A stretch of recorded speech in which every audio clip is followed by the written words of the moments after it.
The roof sagged. The paint peeled in long, curling strips. Ivy strangled the porch rail like it was trying to keep something in.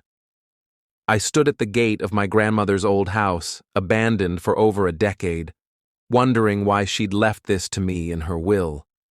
But the moment I stepped inside, everything changed. Subscribe to my channel to stay updated with future content. Enjoy the rest of the video and feel free to share where you're watching from. It started with a phone call. A lawyer I'd never met told me my grandmother had passed and left behind a property in her will. I didn't even know she owned property anymore. My memories of her were vague, faint impressions of cinnamon rolls, knitted blankets, and a rocking chair that never stopped creaking. She moved to a nursing home when I was 12. After that, we drifted. The lawyer's office was cold, sterile, the kind of place where feelings don't belong. He handed me a yellowing envelope with my name in her handwriting, shaky, slanted. I opened it with a weird mix of dread and guilt. Inside was a short note. Ethan, if you're reading this, then I'm gone. Go to the house. Don't sell it until you've been inside. There are things you need to know. Love, Grandma Helen. Taped to the letter were 2 rusty keys on a floral keychain, sun-faded and brittle. I almost didn't go. I had work, bills, a life in the city. But something about her words stuck in my head. There are things you need to know. So I packed a weekend bag, rented a car, and drove out to the village. It was a 2-hour trip through winding country roads and wide stretches of open fields. The kind of place where the sky feels too big and the silence presses down on you. The village, if you could call it that, was little more than a cluster of weather-worn houses, a boarded-up general store, and a church bell that rang out the hour like time still mattered here. When I pulled up to Grandma's property, I didn't recognize it at first. The house looked abandoned. 2 stories of chipped white wood, the porch sagging on one side, windows clouded with grime, a picket fence nearly swallowed by weeds. The mailbox was still there, rusted shut. I hesitated. I don't know what I was expecting. Nostalgia, maybe. Some echo of childhood summers. But the only thing I felt was unease. Still, I unlocked the gate. The hinges groaned like they hadn't moved in years. I stepped onto the overgrown path, pushing aside tall grass and thorny vines. At the door, the bigger of the 2 keys fit perfectly. I turned it. The door creaked open with a breathy wheeze, like the house was exhaling after holding it in for too long. It was dark inside. Dust particles floated in the air like suspended memories. The living room was frozen in time. Doilies, a sagging couch, a grandfather clock that had stopped ticking long ago. But then something caught my eye. A light. Faint. Coming from under the basement door. There was no electricity in the house. I hadn't turned on any breakers. My heart started pounding. I stepped closer. The basement door was shut but not locked. I reached for the knob, and that's when I heard it. A low hum, almost mechanical, coming from beneath the house. I froze. Logic told me to leave, to call someone, to get out. But curiosity, that's a powerful thing. And my grandmother had left me this house for a reason. Whatever that reason was, it was waiting below. My fingers hovered over the basement doorknob. The hum from below wasn't loud, but it wasn't natural either. It was steady, too steady, like a machine. I took a deep breath, turned the knob, and pulled the door open. A wave of cold air hit me. Damp, musty, thick with old wood, mold, and something else. Metal? Oil? It was hard to tell. The stairs were steep, narrow, and wooden. I tested the first one with my foot. It creaked, but held. I started down slowly, each step groaning louder than the last. Halfway down, I reached for the wall and flicked the switch out of habit. Nothing. Of course.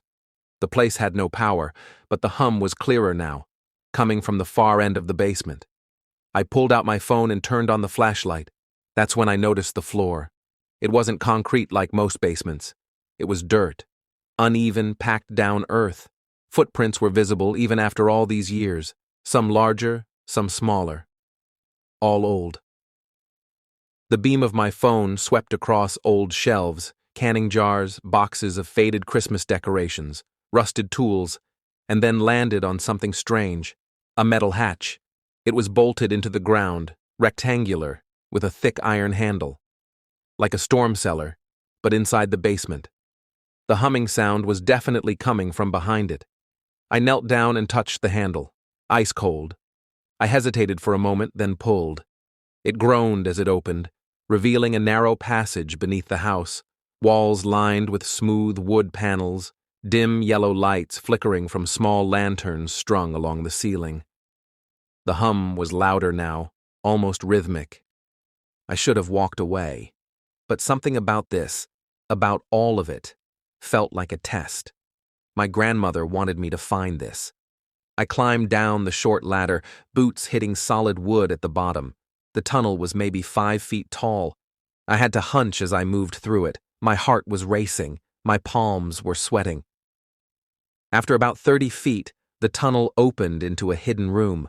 I stood up slowly, trying to take it all in. There were filing cabinets, shelves of books, old monitors covered in dust but clearly once used, a single metal desk in the center, and on it, a photo.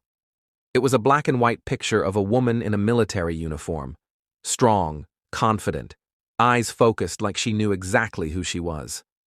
My grandmother. On the back, in faded ink, were the words, Operation Glass Sparrow, 1962. I blinked. Glass Sparrow. I looked around again. On the wall behind the desk was a massive corkboard filled with newspaper clippings, scribbled notes, maps with red pins and strange symbols. It looked like something out of a spy movie. And then I saw the journal. It was leather-bound, worn at the edges. I opened it, and her handwriting stared back at me. They told us to destroy everything, to forget what we saw. But I couldn't. I had to keep records, in case the truth ever needed to come out. Ethan, if you're reading this, I hope you're ready. My hands trembled. Who was my grandmother? The next page was covered in codes, coordinates, surveillance photos. This wasn't just some forgotten hobby. This was organized, detailed, hidden for decades. And beneath the journal, I found an envelope labeled, "To be opened if they return." They? Who were they? I sat down in the old chair, trying to process it all. The humming sound, that mechanical thrum, it was coming from a panel on the far wall. I approached it slowly. Behind the glass was a small device, maybe 6 inches across, glowing faintly, buzzing softly. I had no idea what it was, but taped beside it was a note in her handwriting. Do not touch unless absolutely necessary. It's still active. Still active? I stepped back, suddenly aware that whatever this thing was, it hadn't been forgotten. It had been waiting. And I wasn't alone anymore. Because just then, above me, I heard the creak of the front door. Someone had entered the house. The creak of the front door echoed up the stairs, a slow, deliberate sound that sent a chill down my spine. In that moment, time seemed to freeze. I was deep in the hidden room, surrounded by secrets my grandmother had guarded for decades, and now the intrusion above shattered the silence. My heart pounded as I stood there, the journal still open in my trembling hands. I carefully replaced it on the desk, before moving toward the narrow passage that led back to the basement stairs. Every instinct screamed to hide, but my mind raced for answers. Who was out there? And why now? I began my descent back upstairs, each creaking step amplified by the pounding of my pulse. The basement air was heavy with the scent of old wood and secrets, and now, mixed with something else. A faint trace of perfume, perhaps, or the musky odor of a stranger. As I reached the top of the stairs, I paused at the landing, listening. The house, silent for so long, now seemed fully alive. From the darkness of the main hallway, I heard a soft rustling, like fabric brushing against wood. It wasn't a frantic noise, but measured, deliberate. I moved quietly toward the sound, my every footstep echoing in the long-forgotten corridors of the old house. The light from my phone flickered across worn wallpaper and faded pictures of long-departed family members. Their eyes, frozen in time, seemed to watch me silently as I passed. Approaching the living room, I caught a glimpse of movement near the front window. I peered over the dusty sill and saw a shadow that wasn't my own. It moved methodically, almost as if it were searching, and then it stopped. My breath hitched. I tried to rationalize it, maybe a stray animal or a prank by a local resident curious about the abandoned property. But deep down, I knew nothing here was as it seemed. I stepped back, heart hammering in my chest, and returned to the staircase. The sound of footsteps from above, the front hall, grew louder, accompanied by a low murmur, as if someone was speaking in hushed tones. I couldn't decipher any words, but the tone was urgent. Without thinking, I decided to hide. I slipped into the parlor, a room lined with towering bookshelves and dusty trinkets. I crouched behind a tattered sofa, clutching my phone tightly. From my concealed vantage point, I could see down the hallway through an opening in the bookshelf. The hallway stretched ahead, its dark corners obscured by shadows that danced in the flickering light of my phone. A figure moved slowly, almost cautiously. The stranger wore a long, dark coat and a wide-brimmed hat that concealed most of their face. They paused by a portrait hanging on the wall, a stern-looking man whose eyes, disconcertingly, seemed to follow every move. The intruder's hand brushed the frame as if drawn by the past, and I wondered if they were searching for something familiar, or perhaps trying to hide something of their own. I realized then that my grandmother's secrets might not have died with her. The hidden room with its documents, the strange humming device, and the coded journal were clues to a past larger and more complicated than I'd ever imagined. And now, this person roaming the hall suggested that someone else was aware of the truth. Quietly, I crept to the edge of the bookshelf and peered around, trying to gauge the intruder's next move. Their steps were measured and purposeful, and the low murmur became slightly more distinct, a conversation perhaps, or instructions to someone unseen. My mind raced through the clues I'd collected. Operation Glass Sparrow. The envelope labeled, "To be opened if they return," and all the files and symbols that adorned the corkboard in the hidden room. What did they mean? Was my grandmother involved in something that had outlasted her? Something that still resonated in the shadows of this crumbling house? As I watched, the figure turned sharply, as if sensing a presence. For a moment, I thought they'd seen me. I held my breath, heart in my throat, and remained perfectly still. The intruder paused at the doorway, scanning the darkened hall. Then, just as slowly, they resumed moving, this time disappearing toward the back of the house. I knew I couldn't stay hidden forever. The house was awake now, and its past was clawing its way back into the light. Determined, yet trembling, I decided to follow the stranger. They might hold the answers I desperately needed about the legacy my grandmother had left behind, about the mystery of Operation Glass Sparrow, and about why this long-forgotten secret was stirring in the dead of night. Gripping my phone tightly, I stepped cautiously from my hiding place. Every creak of the floorboards, every rustle of fabric amplified the tension. With each step, I felt drawn deeper into the enigma that had been waiting quietly beneath the veneer of an abandoned family home. A mystery that now seemed inseparable from my own past. The figure moved with certainty, like they'd walked these halls before. I kept a careful distance, hugging the shadows, praying the old floorboards wouldn't betray me. Every step they took felt like another thread being pulled loose from a tightly held secret. They headed toward the back of the house, past the dusty kitchen, where cobwebs hung like curtains, and into a narrow hallway I didn't remember from childhood visits. At the end was a door I hadn't noticed earlier. It was slightly ajar. I reached it a full minute after they'd slipped through. I waited, listened. Silence. No footsteps, no whispers. Just the persistent hum of that strange machine beneath the floor, like it was part of the house's pulse. I pushed the door open. It led to a small room, once a study maybe. Shelves lined the walls, mostly empty now, save for a few decaying paperbacks and a chipped globe that had stopped spinning long ago. A desk stood at the center, drawer half open, and beside it, what looked like a broken radio, its wires exposed and coiled like veins. But the stranger was gone. There was no other exit, no open window, nothing. It didn't make sense. Then I saw it. A mirror. Tall, framed in dark wood, leaning against the far wall. It was clean. Too clean. No dust, no cracks. And in it, I saw something I couldn't explain. Not me. Not just me, at least. Behind my reflection stood the stranger. Hat still on, coat buttoned up. But they weren't standing in the room. They were in the mirror. I spun around. Nothing. Empty room. But in the glass, the figure didn't vanish. They raised a hand, slowly, pointed toward the desk drawer. I stared for a moment, breath caught in my chest, then reached down and pulled it open. Inside was a black file folder. No label, just the same symbol I'd seen on the corkboard downstairs, a sparrow in a glass cage.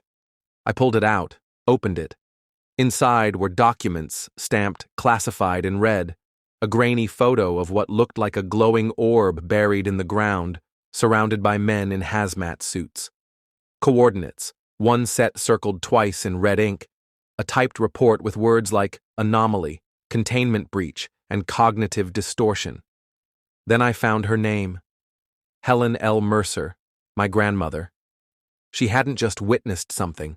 She'd led a field team.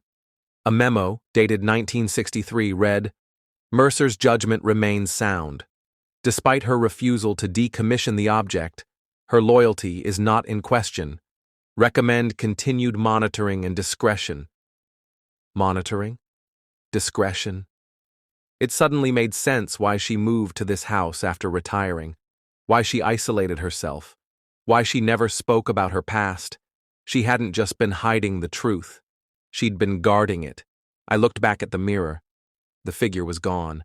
My reflection was mine again, but the room felt wrong, heavier, like the walls were listening. Suddenly, the old radio crackled. I froze. A burst of static. Then a voice, warped, metallic, barely audible. "Echo Sparrow. Confirm presence. Host detected." What the hell? I backed away, folder still clutched in my hands. The hum from below had changed. Louder now, faster, the pitch rising. I bolted from the study, heart pounding in my chest, and raced down the hallway. But as I reached the living room, I stopped cold. The front door, the one I'd left closed, was wide open. Standing just inside the threshold, a man in a black suit. No hat, clean-shaven, not a speck of dust on him. He looked like he'd stepped out of a corporate office, but his eyes, they didn't blink, didn't move. He looked at me like he already knew everything, and then calmly, he spoke. "You were told not to enter the basement." I didn't answer him, couldn't. His presence was unreal, too perfect. His suit had no wrinkles. His shoes were spotless, as if the dust in this house refused to touch him. And those eyes, they weren't curious or angry. They were empty. He took a single step inside. The floor didn't creak. "I said," he repeated, voice still calm but tighter now, "you were told not to enter the basement." "I didn't know," I said, backing away. "I didn't know what this place was." He tilted his head, just slightly. "But you went anyway. You activated the signal." I didn't respond, but I could hear it now, the hum. It was pulsing, stronger than before. It wasn't just a sound anymore. It was inside me, in my chest, my bones. I had the folder clutched tight, the pistol weighed down my backpack, but this man, or whatever he was, didn't seem concerned. Where's the object now? He asked. I shook my head. What object? He blinked once, slowly. You don't understand. It isn't a weapon. It's a gate. My stomach dropped. A gate to what? I asked, my voice barely steady. He didn't answer. Instead, he moved toward the fireplace, brushing dust off a panel I hadn't noticed. He pressed his palm against it, and it slid open with a soft hiss. Behind it, more files, more tech, a keypad glowing softly with a green light. You're not supposed to be here, he said. Neither was she. But she refused to follow orders. My grandmother? She didn't protect this house for you, he said coldly. She protected you from this house. Then he turned, and for the first time, I saw something flicker in those eyes. Not emotion, not memory, just data. She knew what would happen if anyone breached the seal. That's why she encoded her warnings in ink, paper, nothing digital, nothing traceable. He stepped closer. But you brought a signal in with you. My phone, the flashlight, the GPS. It had triggered something. I backed up toward the hallway, heart hammering. If it's that dangerous, why not destroy it? He paused. Because we can't. That single sentence hit like a thunderclap. She tried, he continued. Project Glass Sparrow was designed for containment, not elimination. The object isn't from here. It doesn't belong to this world's physics. I could barely breathe. Then what happens now? The man stepped into the center of the room. The lights above us flickered for the first time in years. Now, we seal it again, unless you've done irreversible damage. I reached into my backpack and pulled out the folder, threw it to the floor between us. I don't want this, I said. I didn't ask for any of this. He nodded once, as if that was the correct answer. Then he raised his hand, and for a brief moment the air shimmered.